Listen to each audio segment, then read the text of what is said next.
Let's say you've got yourself a PlayStation 5 and a bunch of friends, but you're really only interested in half of that equation.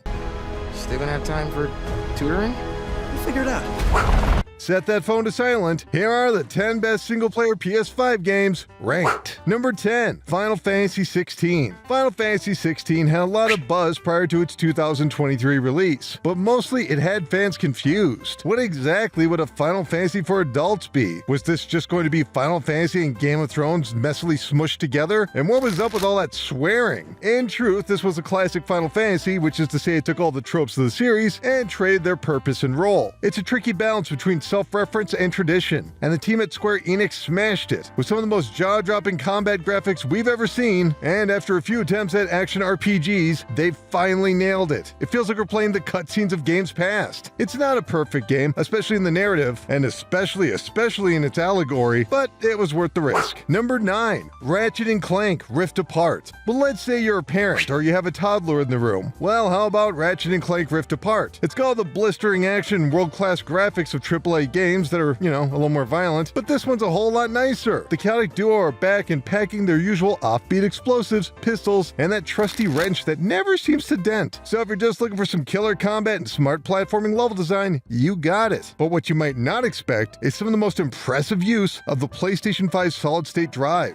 with players flying through multiple dimensions. A cuddly but complete experience. Number 8, Horizon Forbidden West. We don't want to make this awkward, but did anyone else forget to play this game? This is the follow-up to Horizon Zero Dawn, and this game is a much more realized version of Aloy, a no-nonsense hero of the people who is also trapped in the tensions of politics within a new land. The story isn't, well, great if we're being honest, but the stealth hunting and action combat are much stronger, allowing for players to choose to study up on weaknesses and learn which types of robots have the most desirable components. Oh yeah, did we mention that you fight robots? Yeah, like robot animals. This is like a bad weekend at Beast Wars. This game could well have the best visuals on the whole console, at least until Guerrilla Games drops another Horizon for us. Don't sleep on this one. Number 7, Persona 5 Royal. Okay, a little bit of transparency here. We're trying to keep this list mostly down to games you could not otherwise play on the PlayStation 4. And hey, we're gonna bend that here and there. But we want to be honest. Despite having a much improved 60 frames per second and a 4K resolution, there really isn't anything more here than the PlayStation 4 version. But this entry is a reminder that if you like single-player games and you don't play Japanese role-playing games, what are you doing? Atlus doesn't make games. They make a novel, a TV show, a music album, and then they roll it into a grand experience that can spiral into triple digits of hours. Again, this is your public service message. Turn-based RPGs are cool and good. Thank you. Number 6, Resident Evil 4. Capcom, no one was asking for you to do this, and yet you did it so good. Resident Evil 4 originally reinvented the third-person shooter back on the GameCube. This remake, of course, does not reach the same lofty expectations and instead goes for broke. It's not like this game had much downtime to begin with, but the developers wisely left what worked, which was mostly everything, and modernized the combat to be absurdly responsive.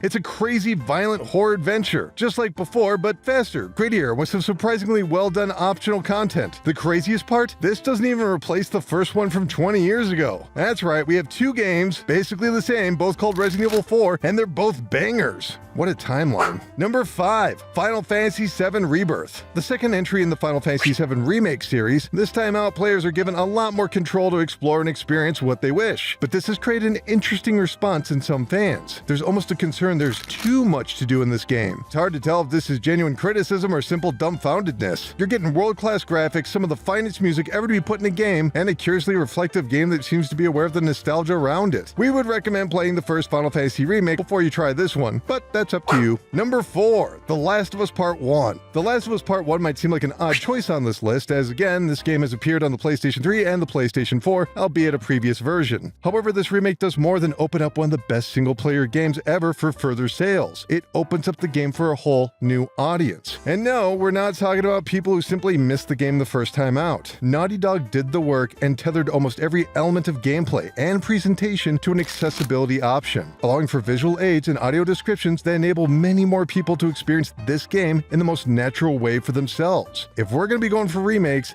this is the bare minimum, a worthy replacement to the original. Number 3, Marvel's Spider-Man 2. Based on the Randian superhero by Steve Ditko and his editor Stan Lee, Spider-Man 2 is a major improvement from the original. First of all, you get 2 Spider-Mans, that's the plural by the way, and you get the absurd streaming power of the PlayStation 5 solid state. Seriously, this game just loads fast. You will absolutely be breaking time records with the wingsuit like it's nothing. Is it any wonder this is Insomniac Games, the same brilliant studio behind Ratchet & Clank? Well, you won't have to wonder too much, as these Spider-Mans suspiciously use a lot more gadgets than even the engineering guru Peter Parker could come up with. But watching a bunch of goons get hurled into each other is worth it enough for the challenge to continuity. Oh, Peter, you're leaving hard evidence everywhere. Why? Number 2, Elden Ring. Somehow we get the feeling that people 40 years from now will talk about Elden Ring the same way people talk about a Led Zeppelin album, or perhaps Black Sabbath, given the ultra-goth energy absolutely pulsing from every disfigured monster. From Software simply cannot make a thriving world. Elden Ring feels like the apocalypse of the apocalypse, with everything but godlike creatures appearing to be in terrible pain and agony. Every hard-fought fight, every perfect dodge, every timed attack lingers in your nerves like an aftershock. It's a weird-looking, weird-playing, weirdly good time. And yeah, okay, you have a lot of do-overs, you'll definitely die in this game, but that's just the game design. Don't be discouraged. There's a reason no one can put this game down.